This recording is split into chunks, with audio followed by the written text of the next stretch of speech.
Love is love. It shouldn't be political. Despite who you are, despite what color you are, despite what gender you are, love is love.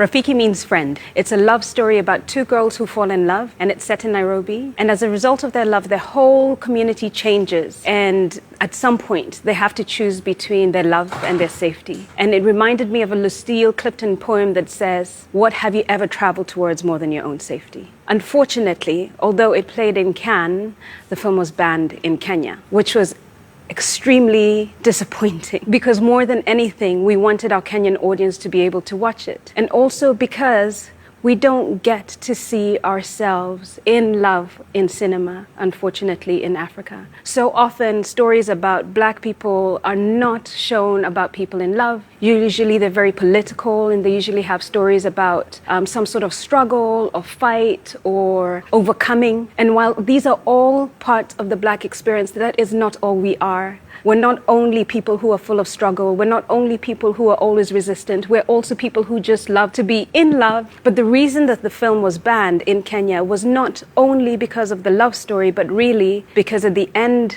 of the story, it is hopeful. And the classification board did not feel that a hopeful story about two girls in love was a story that they wanted Kenyans to watch. They wanted the film to be more remorseful at the end. And when I refused to make the ending of the film remorseful, they chose to ban it. And that goes more to say about how we are so afraid of seeing ourselves in joy and seeing ourselves as hopeful people that we don't even want to depict images of ourselves as that, which is incredibly upsetting and incredibly frustrating.